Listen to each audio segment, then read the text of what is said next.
We're holding on page Nun Gimel, opposite of page 104. Thank you very much. How far down? How far down? By the two dots? No. No. Ach Misha Sherish. The one dot. Ach Misha Sherish. But let's talk a little before we start doing inside. Let's recap. Let's recap, especially since we had a 2-week break. Last week, there was a special guest performance over here last week. So we're talking here. The larger sugya over here which we started on Perek Lamed Hey, which is going to take us through Perek Mem, is the dichotomy in Torah and in Yiddishkeit between Kavana and Maisa. Then on the one hand, we know how Maisa hu Iker, Lo HaMedrash hu Iker ela Maisa, and Yiddishkeit is the Ficha Uvavcha, but the bottom line is La Asay. And Yiddishkeit is Torah is the bottom line. You have to do the mitzvahs and Maisa B'Poel, and the Rebbe explains the reason for that, and that is because of the idea of Dira B'Tachtoinim, that the whole purpose of creation was Dafka in Olam Hazar Gashmi and Maisa. So that's why the Kavanah is in the Maisa. But at the same time, this does not at all mean that Kavanah is not important. Kavanah is very important.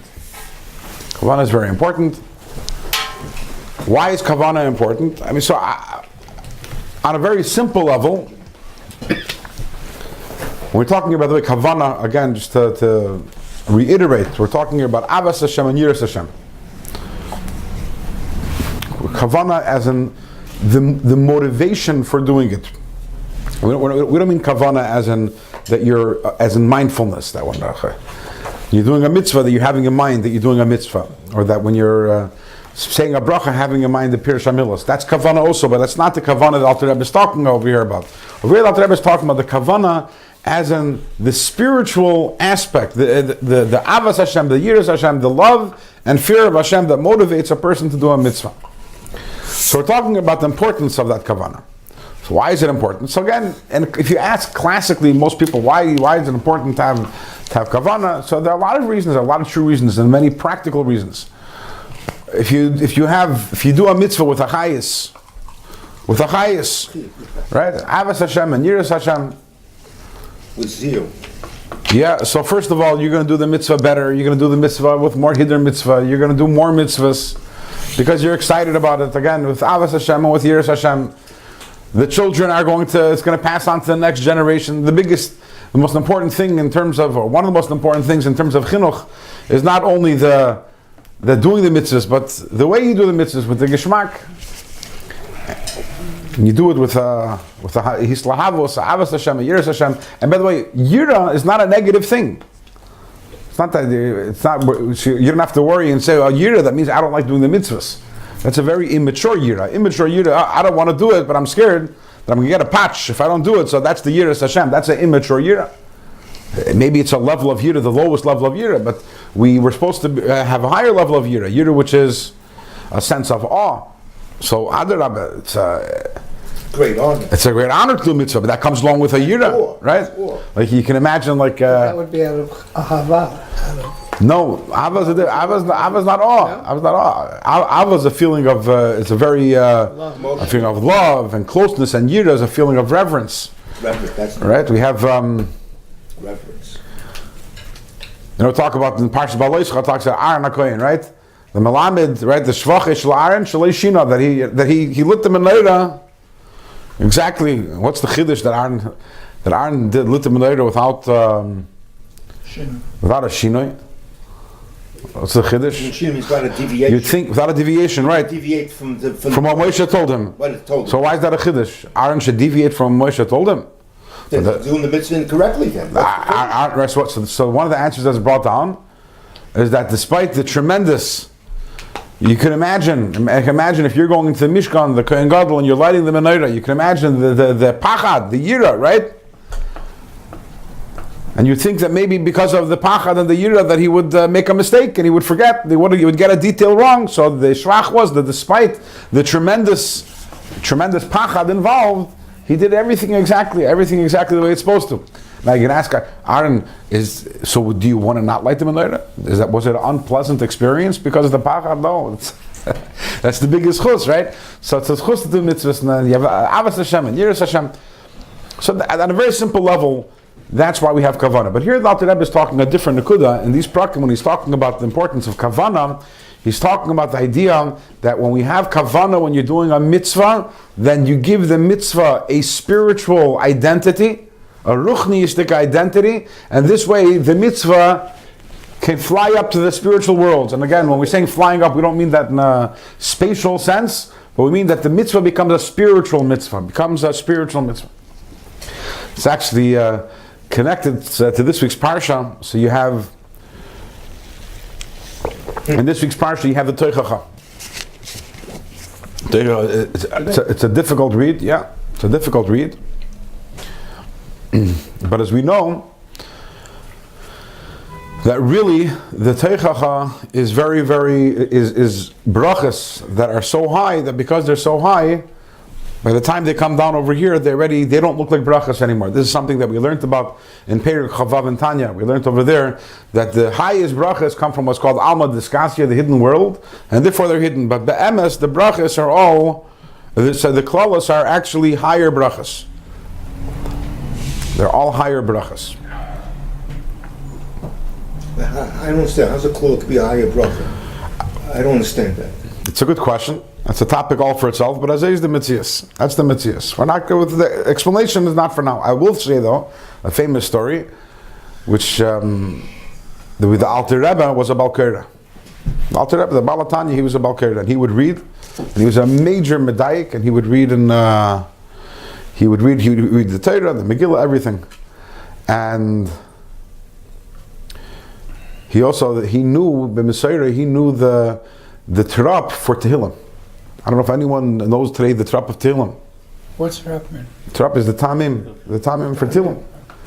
It's Tehillim, it's the few. There's Tehillim and I think Mishli and Eiv. Tehillim, Mishli, Eiv, right? Those three. Right. So he knew the trop, and the Rebbe's great grandfather was Rabbi Baruch Shalom, the son of the Tzemach Tzedek. He was a young boy when the Alter Rebbe passed away, but the Alter Rebbe taught him the trop actually for Tehillim. Yeah. So Alter Rebbe was a Baal Kera, very big medaktik. He knew diktuk very well. The Alter Rebbe was very big Baal medaktik. So does he ever talk about the importance of diktuk anywhere? Does he ever talk about diktuk?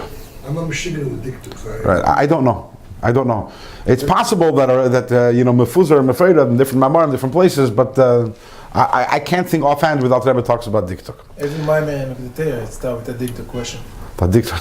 Okay, depends what you call diktuk. No, No, diktuk means to be medaktik in the psukim. Yeah, that's every my man start. The first question is why the pasuk says like that. Ich verstehe. He's talking grammar. It's a different diktuk. not an inference. I'm talking about diukim. I'm about diktuk. So, Stam, there's a story once that after the Alter Rebbe was once away for Purim, and someone else learned the Megillah. So they went over. Afterwards, someone went over to the Mittler Rebbe, the son of the Alter Rebbe's son, and asked him, "No, how was the Megillah?" Because he didn't hear it from your father; he heard it from someone else. So he said, "It's a very nice story." In other words, when he heard his father reading it, it wasn't a story. He heard, the Achashverosh was the Eberstein, Malach Achashverosh, all the Ruchnistik Inyanim. So another story that said is that once it happened, not Chokesah, but it was Parshas Kisavi, the Alter Rebbe wasn't in town, and the Mittler Rebbe was a young boy then, under Bar Mitzvah, and he heard the Teichacha, he became so ill from hearing the Teichacha that afterwards was a shaila whether you'd be able to be fast on Yom Kippur. And when they asked him, you hear the Teichacha every year? So he said, when the Tata leint, Herzach Nishken Klalos. When my father reads, I don't hear any curses out. Because when the Alter Rebbe read, he heard only the brachas. He heard the pnimius of it. So in the Kutei Torah of this week, the Kutei Torah is a sefer that the Alter Rebbe, with Mamorim from the Alter Rebbe on the Parsha. So the Alter Rebbe points to a pasuk in the Teichacha of this week, where it says, Va'afu eser nashim lachmechem b'tanur echad, V'heshivu lachmachem b'mishkal v'achaltem v'leises bo. So it's one of the curses, which is that 10 women will bake their bread in one oven. As Rashi explains, Pashup shot for lack of wood. So therefore you're going to have people pooling their resources and baking together because there isn't enough wood for everyone to bake on their own.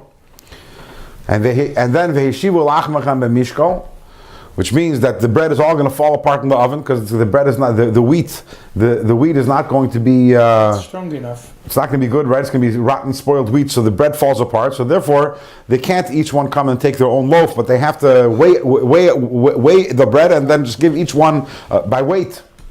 And then the next curse is v'achaltem v'leisis bo. You'll eat the bread v'leisis bo, but you won't be satiated. So a bunch of klalos right over there. So the Rebbe says in the Maimer that we know this idea that all the klalos really are high brachas and they're being meramis, they're very high brachas. So the Rebbe says the idea of lechem refers to Torah. The lechem refers to chita, especially the bread which is made out of wheat. Chita is begematria chav beis, begematria 22. Wheat is begematria 22, which is a reference to the 22 letters of the aleph beis, which comprise the Torah. So and Torah we absorb. Torah David HaMelech says Torah is our spiritual food, just like our bodies need physical food. So Torah is our spiritual food. It's our lechem. But the Torah needs to be baked. We need to bake our Torah. How do we bake our Torah? What is the baking of the Torah? That's the Avas Hashem and the Yiras Hashem, the love, the fear. The Rebbe talks there also the pasuk Ki choilas ahava anoichi. Apparently, there's the fever when you're lovesick. So Pashat, you have temperature. You're baking the Torah that you learned in the temperature of your desire for Hashem, the Ava for Hashem, and the Yira for Hashem. So va'afu eser nashim. The eser, it says the Alter Rebbe, is all the 10 elements of the neshama. We know the neshama has the 10 koiches of the nefesh. But also afu eser nashim, and all Isha is the mekabel, which shows that when you're learning Torah as a mekabel from Hashem. There's no yeshus and there's no gaiva. You're not learning it as that I'm a big mitzias, but rather you realize that va'asim dvarei beficha, that Hashem is pashat giving you this gift, this matana of Torah. So you're being mekabel the Torah with all 10 koiches of your nefesh, betanur echad, in the oven of the echad of Hashem, in the oven of your love for Hashem. And then what happens, says the Alter Rebbe, v'heshivu lachmachem. Then we return the lachem, we return the Torah up to Shamayim, b'mishkal. B'mishkal, Alter Rebbe points to the Zohar, there's a certain madrega, very high madrega called maskala. Maskala with a saf. No, with a saf, which means mishkal. So a high madrega, he doesn't really explain well what the madrega is, but we return the Torah because when you have Avas Hashem, what you do is, then that Torah becomes a whole, a ruchnistic Torah. And if you learn Torah that way, as much as you eat, as much Torah as you eat, you're not satiated. You just want to learn more and more and more Torah, and that's if you're learning Torah talking with your Avos Hashem and Yiras Hashem.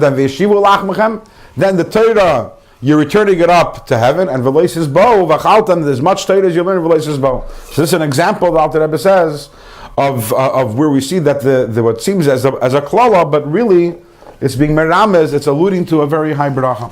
So that's what we're talking about over here in this Perek. We're talking here about the idea, the importance of infusing the Torah with a toichin ruchni, with a spiritual substance which allows it to ascend above.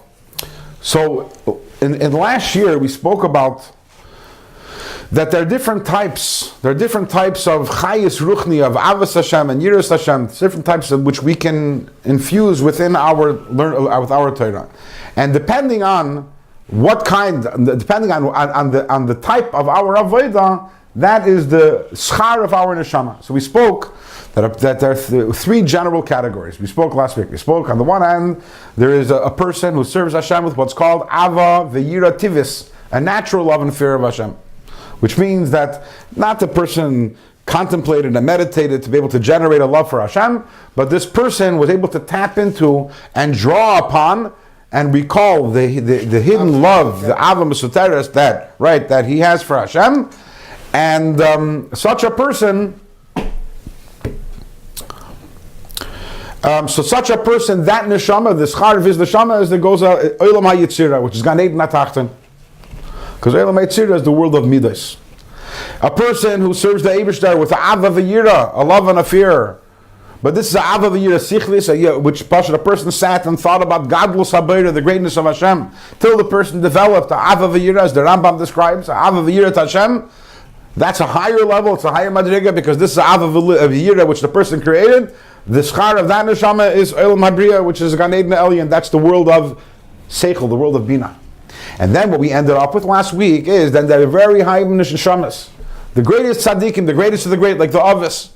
And their avodah is at the level of Atzilus. Their avodah is on the complete and absolute bittul. The words the Alter Rebbe uses like a merkava to Hashem, because their avav year for Hashem is higher even than Seichel. So I want to talk about that for a moment. This madrega of Olam HaAtzilus, the level of Olam HaAtzilus and these great neshamas, because ultimately the highest avodah is higher than midas and higher than Seichel, beyond everything.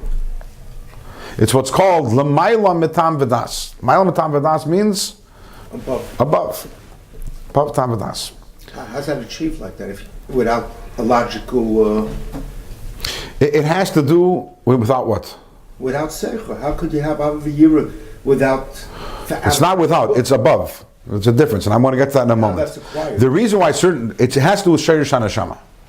That was... Yeah, not everyone can achieve this. If you ever drive down the highway, you see these the water towers, right?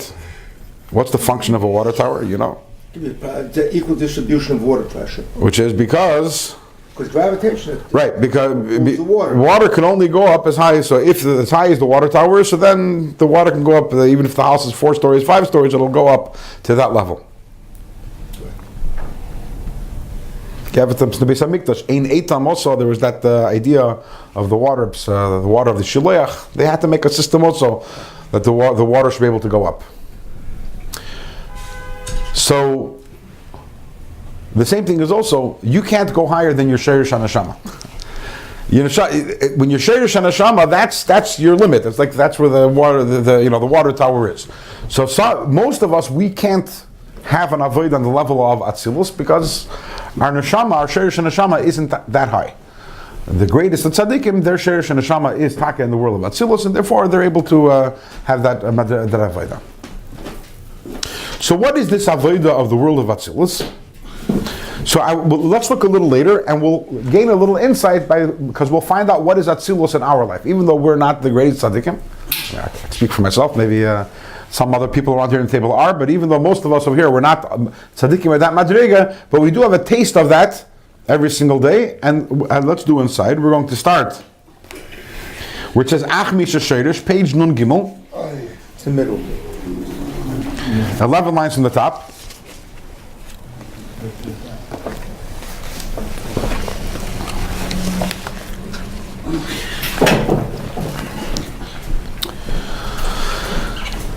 Says the Alter Rebbe, however, Misha Sherish Nishmasi, one who the source of their neshama, katan, is too small, mehachil, to be able to contain avodah tamazu, this tmimustika, this complete avodah, li bottle, to be completely bottled, li kalol ba'iri yizbarach, and to be completely subsumed in the light of Hashem, ba'avodasi b'kviyas, the person's neshama is too low for that to be the person's avodah on a constant basis.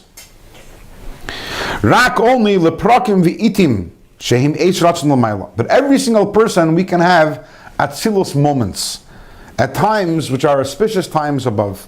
Ukemoy, for example, b'tfilah shmeina esrei. Whenever we say shmeina esrei, shehi ba'atzilus. When we the shmeina esrei is on the level of atzilus. So when we say shmeina esrei, we're experiencing a me'ain. What is me'ain? Like a taste of the avodah of these great tzaddikim, of the avodah of Merkava. You know, the pasuk says, "V'hinei sulam mutzav arza v'reishi megia shamayma." So the Zohar says right away that sulam da tzloisa. Sulam, this is davening. Davening is a ladder. I think the Baal Turim also says that the word sulam is begematria koil. Right? Does that make the cheshbons out?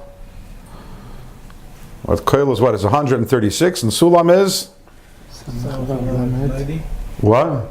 136. Very good. So it's koil. In other words, this is so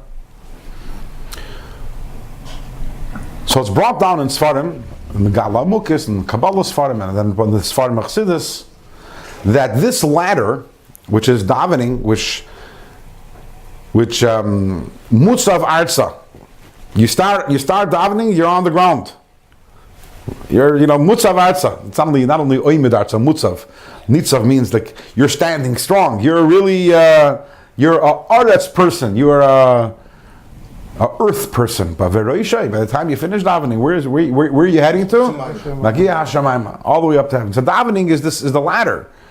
You start off when you're starting davening, you're in this world, and when you finish davening, you're not in this world anymore. Meaning that you ascended to a higher spiritual state. So the Megala Amukya says that this ladder has 4 rungs. The ladder of davening has 4 rungs, and it's expounded in Chassidus that the 4 rungs are: the first rung is, and by the way, obviously the 4 rungs correspond to the 4 worlds, which means that as we go through davening, we are actually ascending through the worlds.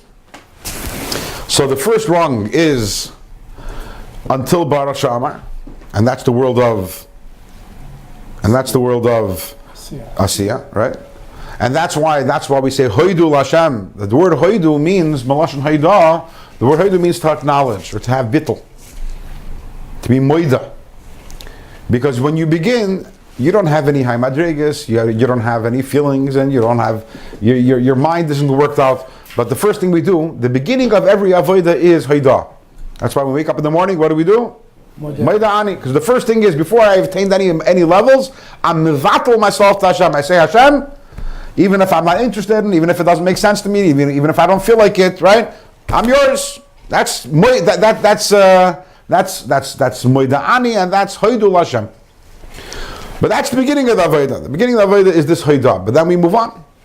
So what's the next level? The next level is Psukei D'Zimra, which is from Baruch Shamar through Yishtabach, and that's when we're working on building our midos for Hashem. Because as we learned, if you remember, Yitzira is the world of midos.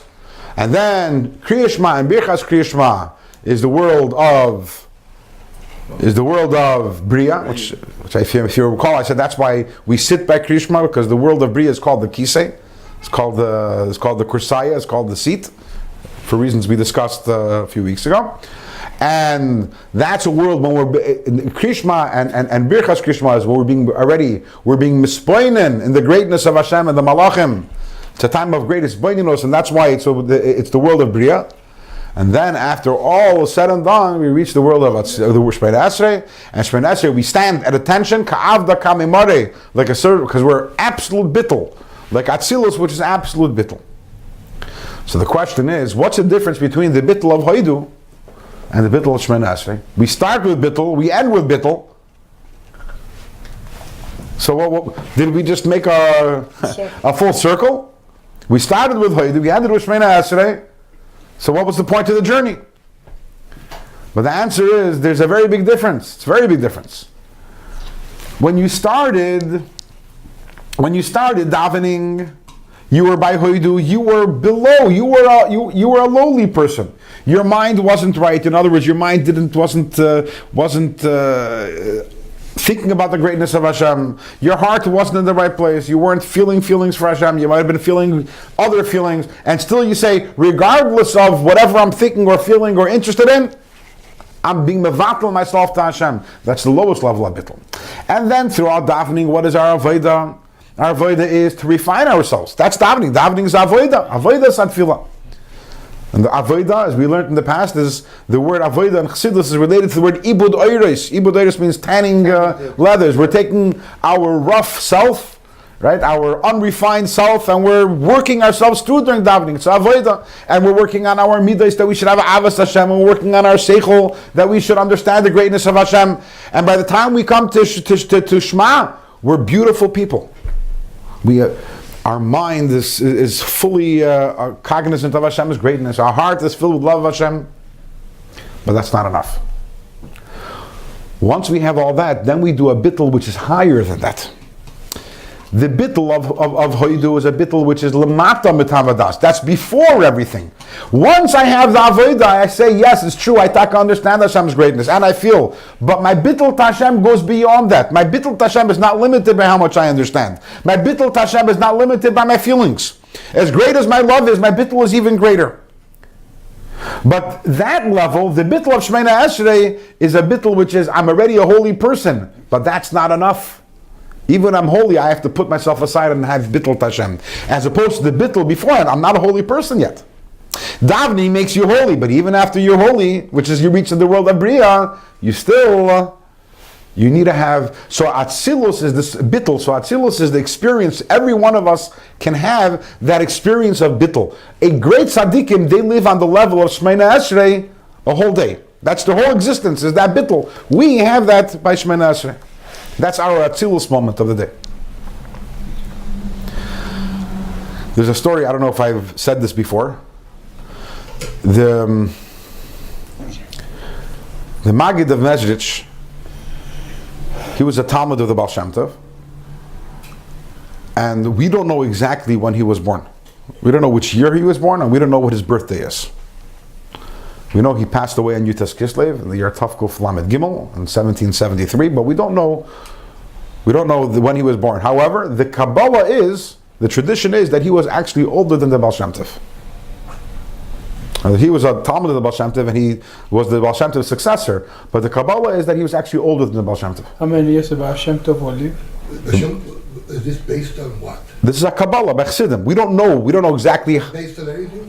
I could look it up. I could try to look it up, but that's the Kabbalah. Hashem was born in 1698. Right. The Baal Shem Tov lived for 68 years. He was born in 1698 and passed away in 1760. Oh, you know what year that was?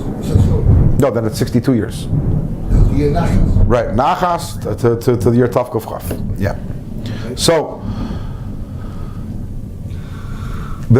so the point is that when the Maggid, Mezritcher Maggid came to the Baal Shem Tov the first time, he was already a Goyin Olam. The Mezritcher Maggid was a Goyin Olam. He was a Baki in every single sefer that was printed, including Sifrei Kabbalah. There's a lot of different Messiahs traditions of what brought him to the Baal Shem Tov and how he came and what he stayed, and a lot of different stories. But the bottom line is he was a very accomplished Talmud Chacham in Nigla and Nister by the time that he came. Then he came to the Baal Shem Tov, and after I don't know exactly how long it was, but the Baal Shem Tov passed on. I don't know exactly how many years he was by the Baal Shem Tov, and then he became the Rebbe. Now, before he was a Chassid, he had a Chavrusa. The Maggid had a Chavrusa, and his Chavrusa was not only for Gemara, but also for Kabbalah. And one day, the Chavrusa says, you know what, I hear that my Chavrusa of the past, the Maggid, he became a big Rebbe. Let me go visit him. So he went and visited him. And they sat and they spoke for a while, and then it came time to daven. And they said to daven, and this person davened with all the kavanas, the Chavrusa. But the Maggid kept on davening. He's davening and davening and davening afterwards. So after davening, the guy turns to Maggid and says, you know, you can fool all these guys over here. They don't know you. But I know you. We learned together. We learned together the Kavanas Arizal. And I know exactly how long it takes to think through all the Kavanas Arizal by davening, because we learned it together. So it's simple. There's no reason why it's taking you so long. Because I think the exact same Kavanas, and it takes me shorter, and you're not any less talented than me. If I could think through it that quickly, you could do the same thing. So the Maggid didn't answer right away, but he kind of moved the conversation on. And after a little while later, the Maggid tells him, let me ask you, so what do you do? He says, I run a business. But I don't really run a business. I sit and learn Torah the whole day. My wife runs the business. The only thing is, so twice a year I have to go to the Yerid, the market, the Yerid, in Leipzig, the big city. I don't know what's called today, but that was the known city for. And over there, I have to. So that's a trip. It's a trip of 2 weeks. It's Danzig. But then, No. I don't know. It's not Danzig. No? But then, Sounds like it. Sounds like but You're an expert in geography if you go with that mahala. Sounds like it. then, 2 weeks, but so the Maggid says, tell me about the trip. I want you to describe me exactly how the trip goes, happens. So he says, first of all, I don't travel too much every day because I want to learn. I only travel a few hours a day. The rest of the time I stop off in cities and so I leave my house and I travel a few hours and I come to the next city and he says the name of the city and I learn a little and then I go travel. Then he said, then I come to Leipzig and then I go to this marketplace and that marketplace and then I buy and then I ship it all home. And it took him around 15 minutes to describe the whole how exactly how it goes. Mike says it's very interesting. So that's one thing I don't understand. It takes you 2 weeks. 2 weeks. Why don't you just sit in your house? And in your head, why don't you think, right now I'm going to the city. And I'm sitting and I'm stopping, I'm learning, and staying in this hotel for the night, and now I'm getting into the carriage, and I'm going to the next city, and the next city, and now I'm going to this supplier, and I'm getting this merchandise, packing it into my wagon, and the next, and now I'm traveling home, and I'm home, and in a matter of 20 minutes, you'll have finished the whole thing. So the guy looks at the Maggid and thinks maybe he lost his mind. He became a Rebbe and lost his mind. He says, I don't get you. I can do that in my head, but then I won't have the schleira, I won't have the merchandise. So the Maggid said, yeah. Same thing as when it comes to davening. You could do everything in your head, but do you have the merchandise? In other words, in your head you could say, now I'm in the world of Asiya, now I'm moving to the world of Bria, now I'm in the world of Yitzira, but do you have the are you really there, or is it all just in your imagination? In your imagination, you can do it very quickly, and you can daven very quickly. But if you really want to actually be there, when you're davening, that takes time. To actually do it takes time. This is a Maggid Medubna? Maggid of Mezrich. It was the Mamala Makim of the Baal Shem Tov. So here we have davening. So again, every single day davening is a journey. It's a ladder, and climbing this ladder takes time. And you can't just imagine and say, "I think I'm on this rung," but it actually takes the work and the effort to do that. And again, we start on the lowest level, which is Hoidu, and we get then afterwards the highest level, which is Shemona Esrei. And that's when we reach the world of Atzilus.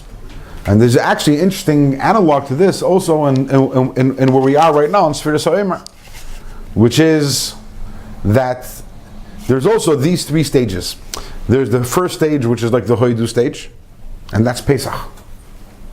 And then there's the stage of, like the davening stage, which is when we're working on ourselves, and that's the Sfiras HaOmer stage.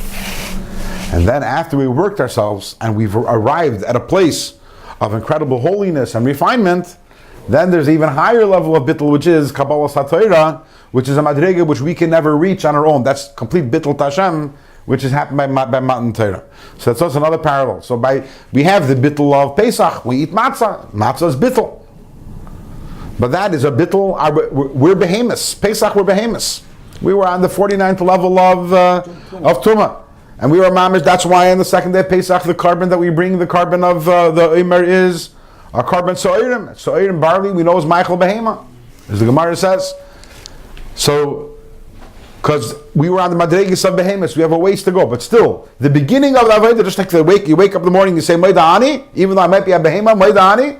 You start davening, I'm completely, Mutzav Arza, you're on the ground, Bittul, that's the Matzah. And that's what got them started on the journey. And then they had all this work of working on their midas. 7 weeks of working on their midas till they had wonderful midas and Avas Hashem and Yiras Hashem. But then ultimately after that, you need to have the second, the bittul of Shemona Esrei, which that was the bittul of Matan Torah, when, as you mentioned earlier, V'asim Dvarei Beficha, the ultimate bittul of receiving Hashem's Torah and being a keli for Hashem's Torah. And that's the world of Atzilus. So Shemona Esrei is on the level of Atzilus, and then the Alter Rebbe continues, Ubefrat, which is the last word in the line. Ubefrat, and especially B'ishtachavoi Sheba, especially the bowing down in Shemona Esrei.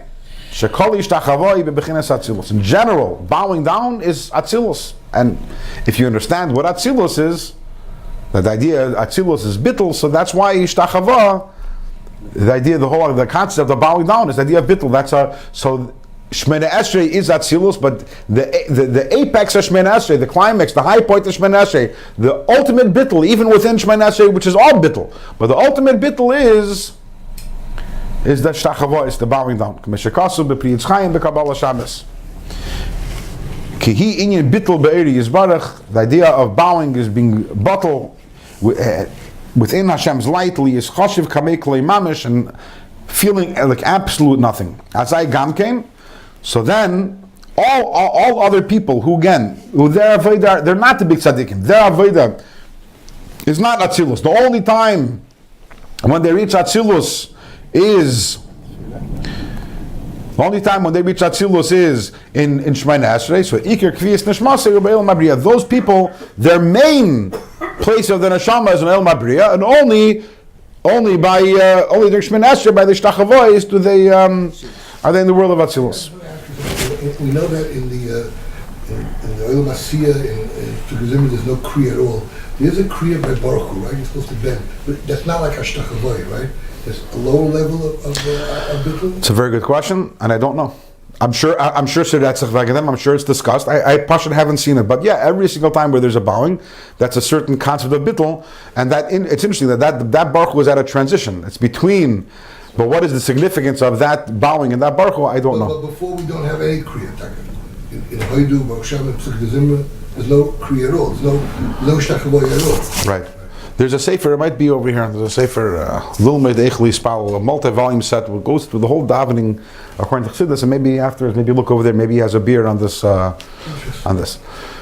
So, but this is another example. The idea of ishtachavo, the idea of bowing. So why don't we bow by Psuki de Zimra or by Shema? Because whatever we do is a reflection of the Madriga. Nothing's fake. So if we're not in the Madriga, if we're only in Psuki de Zimra, we're not on the level of ishtachavo. We're not there.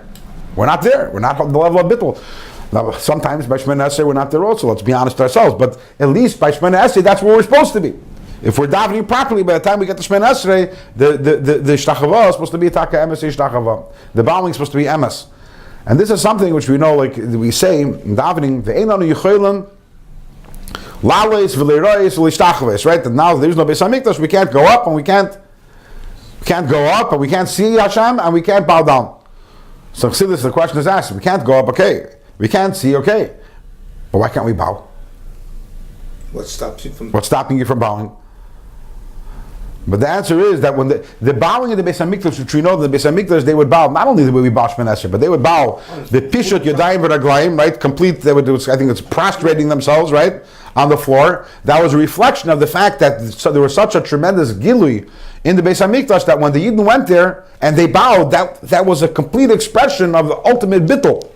And now, yeah, we could do the action, but that's minus the it's not about the action, it's about what's behind it. And today it would be minus that significance. The shtachva is fanecha. There's no shchina there anymore. That's why. Right. There's no shchina there anymore. I don't know. And that answer doesn't negate this answer and vice versa. Yeah. But that's interesting is when do we bow taka? Rosh Hashanah Yom Kippur. So it's again that shows that you need to be on a certain madrega in order to be able to Rosh Hashanah Yom Kippur. We're on a higher madrega. So at that point, Rosh Hashanah we bow once, Yom Kippur we bow several times because the bowing is a reflection of a deeper reality that's going on, a certain bittul which we're feeling. But this Shemoneh Esrei, every single time we bow, we shouldn't take for granted. This is mamish. This is on the level of Atzilus. The last bound is an alenu. At the end of the tefillah. Right. That's the last. Right. Yeah. What's your point? There always has to be a point. When Mr. Sasson talks, there's always a point. If you don't understand, it's if you don't understand, it's your chesron. If you don't understand, you're in the world of Asiya, and he's in the world of Atzilus. So it's not. Obviously. Anyways, what's interesting is Rebbe points out is that the highest part of davening, we have this ladder, right? This ladder starts at a very low madrega, starts at hoidu. We build up all the way. We're soaring through the world. So finally, we reach the world of Atzilus. Tachlis habitl. Shemoneh Esrei. And what do we do in Shemoneh Esrei? We say, Hashem, I need a refuah shalema. Hashem, forgive me. Hashem, baruch aleinu. Give me parnasa. That's not Hashem, That's not good. That's not good. Right? You'd think that Shemini Esrei should be the first thing. Let's get Shemini Esrei out of the way. First, ask Hashem for what you need when you're feeling yourself, right? And then you go talking about Hashem, Kodesh, Kodesh, or you think Shemini Esrei, you'd be saying the whole time, Kodesh, Kodesh, Hashem, right? What are you asking for? If you're in Atzilus, how do you even exist in Atzilus? How do you have a need in Atzilus? The whole point of Shemini Esrei is Bakashas Shrachav. How do you reconcile Bakashas Shrachav with the notion that Shemini Esrei is the world of Atzilus, which is the ultimate bittul, the Ovis, where Merkava?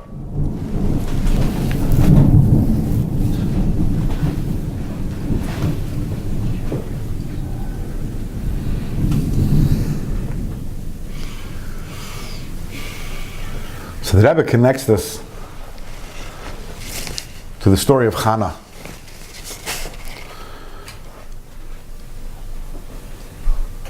That we know that Chana didn't have any children, the famous story, the Haftarah of Rosh Hashanah. And she comes to Shiloh, and she's davening over there with incredible intensity. She's crying. And Eli comes over to her, and he thinks that she's drunk. Right, he thinks she's drunk. So we know that everything, ein mikra yotzim midei pshuta, every story is actually, but there's deeper and deeper and deeper layers. And we know Eli was a holy person. He wasn't stop making mistakes. Eli was part of the Shalshalas HaMesorah, Kohen Gadol. And Eli comes to Chana and says, you're here, you're in the Mishkan, in front of Hashem, right? And you're asking for a kid. You're being so selfish. You're drunk with yourself. You're drunk. Move away from that. Say Kaddish, Kaddish, Kaddish. Come, praise Hashem, and go home. Where's this ego coming from? I need a kid. Who are you? You're in the base. You're in the Mishkan over here. And Chana corrected Eli and says, no. You don't understand. I need the child. And the Rebbe learns it in the words, not because I need a child, because Hashem wants me to have a child. Because Hashem wants me to have a child. The child is for Hashem. And the child, once I have it, I'm bringing him right back here. It's not for me. The child is for Hashem. And it's very appropriate that I'm standing over here and I'm asking for my needs, because it's not my need. My need is Hashem's need. We're one and the same. When I'm here in the Beis HaMikdash, I feel that we're on the same page. We're not operating on different... And we know, the Gemara says, how many halachas we learned from the tefillah of Chana. Chana, that was like the prototype of tefillahs, because that same thing is us. When we turn to Hashem and we ask for our bakashas, we ask what we need. Why are you asking what we need? Because what does Hashem want? Hashem wants us to serve Him here in this world, and to serve Him we need parnasa, and to serve Him we need health, and to serve Him all these things. It's easy to say Kaddish, Kaddish, Kaddish, but you know what the Malachim say, Kaddish, Kaddish, Kaddish, and that's not very important to Hashem. What Hashem wants is that you should have Yidden over here who are gesund, and have parnasa, and have children, and have everything that they need, right? And serving Hashem and making a dir b'tachtoinen. So that's actually the ultimate expression of the bittul of Shemini Esrei. When you reach that level of Shemini Esrei, and you're standing, complete bittul before Hashem, and you're bowing, and you say, Hashem, I need. Not because I need, because this is what you need. This is what you need. You need that I should have parnasa. You need that I should have all of these things. That's an incredible understanding, and it's a little counterintuitive. You think when you get to the level of bittul, so there is no world. No, suddenly when you in the level of bittul, you understand that what does Hashem wants? He wants dafka our avodah over here in this world. So let's look inside. So again, rak lefamim. So again, this is a person whose neshama is not on the level of the world of Atzilus, but sometimes be'eis ratzon. Eis ratzon, for example, like by Shemini Esrei. Tala nishmasi el Atzilus, his neshama goes up to Atzilus bebechinis mayim nukvin, due to female waters, ki yadu al yedechein, as is known to the Kabbalists. And Kabbalah talks a lot about that. There's mayim nukvim and mayim dechurim, which is male waters and female waters. Sorry? What is that? So the male is Hashem and the female is Klal Yisrael. So he's oired us from above. When there's a oired us from above, that's called mayim dechurim. That's the waters from above, the pleasure from above, and the water from above. The water, the male waters, mayim dechurim. Dechurim in Aramaic is Zachar, yeah. And when there's a Iserusa Dilatata, our awakening is called a Mayim Nukvim, it's called the female waters. It's like it says, we had in a few weeks of the Pasha, Isha Ki Sazriya, right? Ish Mazriyat Chila and Isha Mazras Chila, right? You're familiar with that Rashi. So Ish Mazriyat Chila, that's the Mayim Dechurim. When the person, he's the one who initiates the relationship. When the man initiates the relationship, that's Mazriyat Chila, that's Mayim Dechurim. And then there's the female waters, when Isha Mazras Chila, when the woman initiates, Klal Yisrael, the person initiates, it's called Mayim Nukvim. So when we have Mayim Nukvim, meaning, when we daven properly, Hoidu and Baruch Sha'amar and Psuki de Zimra and Shema, that's the Mayim Nukvim, that's our work. Our Yisrodos, our awakening, that's the Mayim Nukvim, the female waters. So that allows us to be Zoicha afterwards, then Shemana Esrei, to be able to have a taste of the world of Atzilus, even though that really our neshamas are not on that level. As mentioned, they're only big tzaddikim, their neshamas on the level of Atzilus. But the fact that we can have miniature Atzilus experiences on a daily basis by Shemana Esrei is because of the Mayim Nukvim, because of the value of our Avodah, which is in the beginning of davening. Okay, so now we are by the kohen, and what we've done right now is we finished most of this Perek of Tanya, which until now we discussed 3 different types of Avodah, 3 different types of service. One is the Avodah of the world of Yetzirah, one is the world of Avodah, the Avodah of the world of Bria, and one is the Avodah of the world of Atzilus. But we discussed it in the context of the reward. In other words, a person whose service of Hashem is a person whose service of Hashem is with the avotivis, the natural love, the tapping into natural hidden love. So that neshama, what's its reward? Is in Gan Eden Atachton, is in the world of Yitzirah, and that's where it receives its reward. And then there is the higher neshamas that they have an intellectual love for Hashem. So the reward is their neshama. Where is their neshama situated? In the world of Bria. And then there's a high tzaddikim, and their word is where's their neshama? Their neshama is in the world of Atzilus. And during Shemana Esrei, the rest of us also get to go up to Atzilus. However, why are we talking about rewards? What's the point of talking about the reward of the Avodah? Says the Alter Rebbe, Schar mitzvah, the reward of the mitzvah is the mitzvah. And that we already had on page 104, last page. What is the Gan Eden? What is the reward of the neshama? The Gan Eden is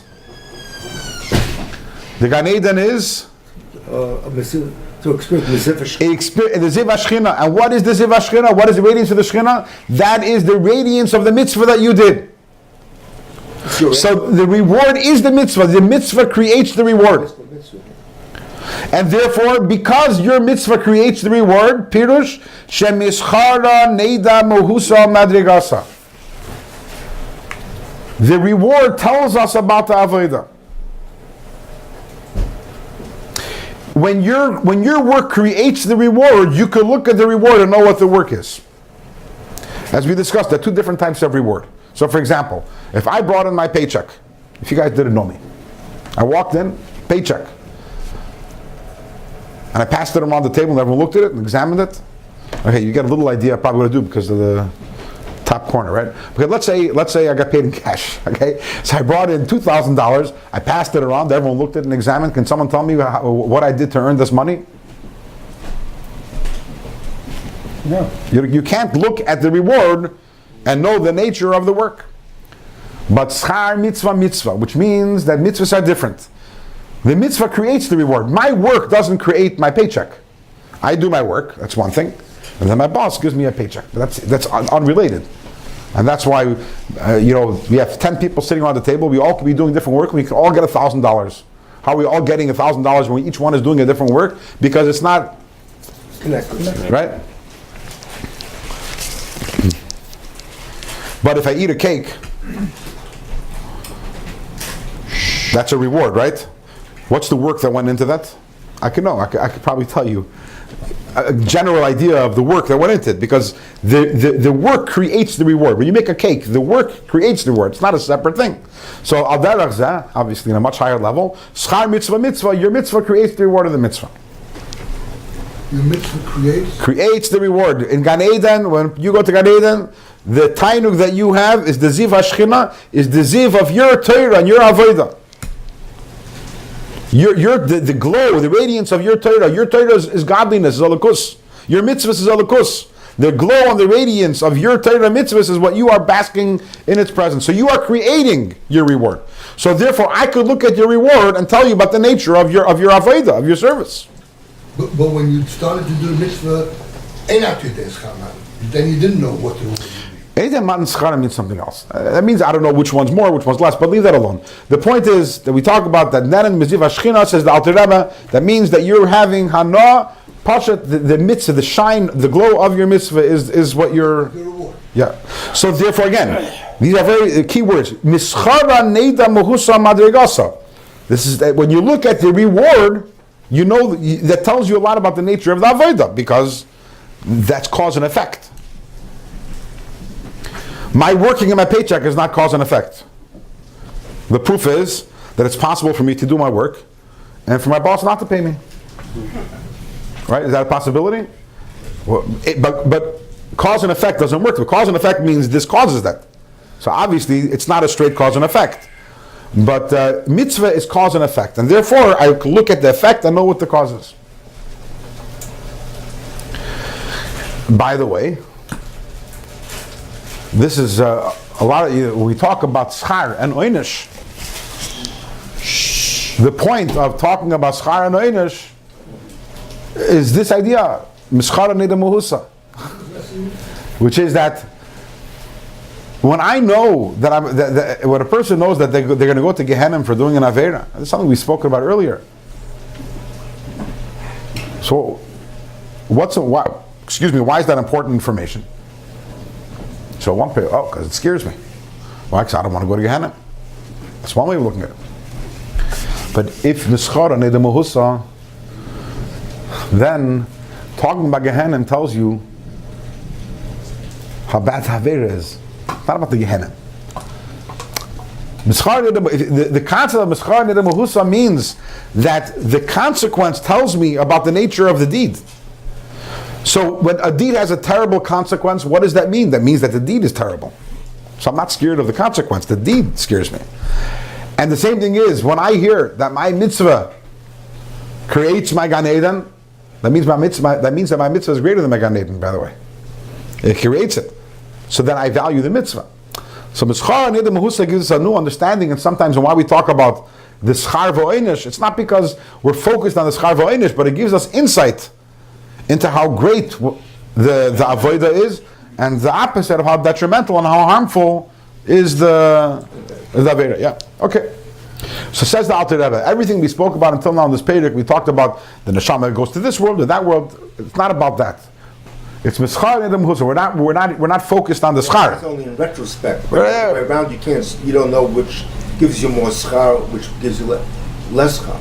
We're not. You're saying this mitzvah versus that mitzvah. We're talking about a certain. Mahusa is when you see the schar, retrospectively you can see the mahus of that avodah, yeah, right? But not the other way around. When I'm doing the mitzvah here, I can't see the consequence of it. So the Zohar tells us. So I want to get there in a second.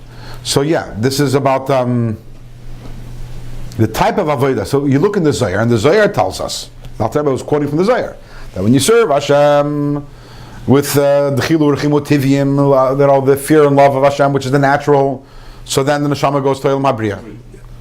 Elam HaYitzira. And if it's Ava V'yira Sichlim, the Ava V'yira which is generated through meditation, Briya. And the higher is Atzilus, right? So the Zohar tells us the rewards. Now says Alter Rebbe, now that we learned that Zohar, the Zohar in Vayakel, right? So now let's work backwards.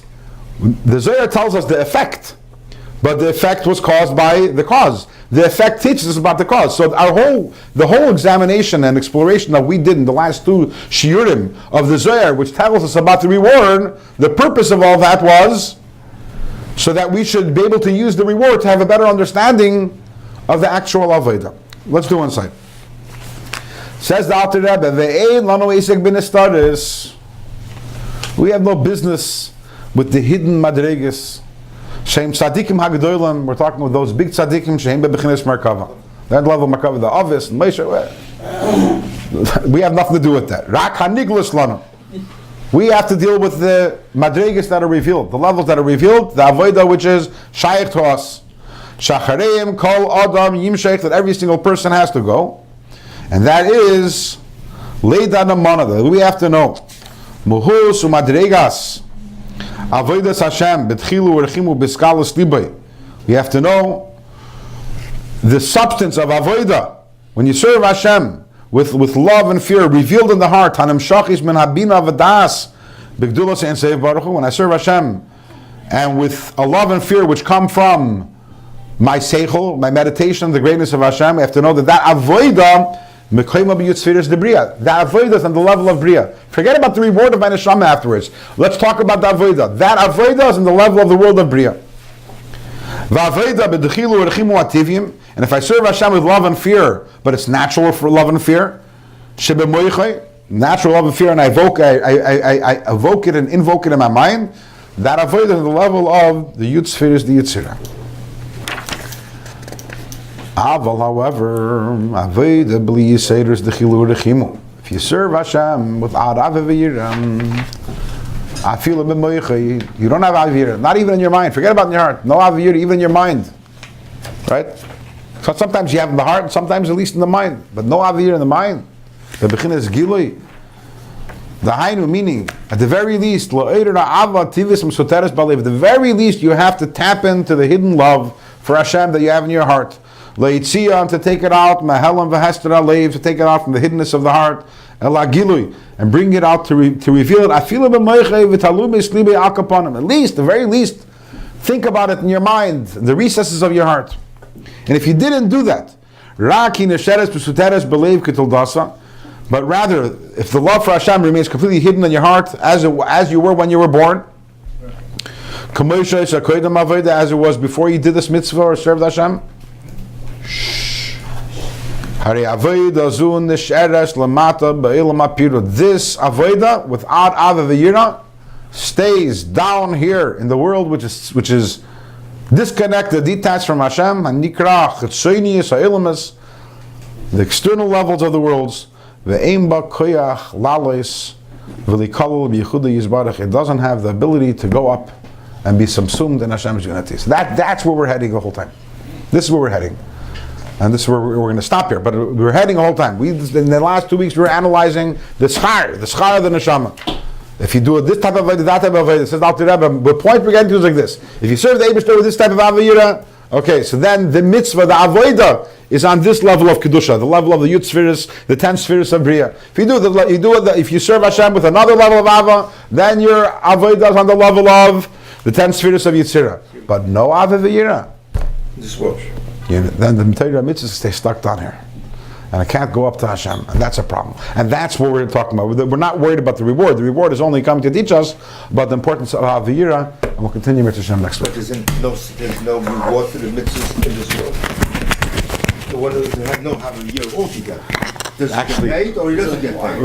He gets paid. This is more the topic of next week, but it's brought down in the Zohar that in Gan Eden there are diamonds. There are diamonds in Gan Eden just lying around. What are these diamonds from? To explain the Chassidus, it's the mitzvahs that were done without Av and Yira. The mitzvah is a diamond still, but it's a diamond. A diamond is a stone. It has no life to it. Just like if you have no Av and Yira, the mitzvah had no. So a mitzvah that's done without Av and Yira is like they're the diamonds that are lying around Gan Eden, which they're sparkly, they're bright because they're mitzvahs. They're rocks.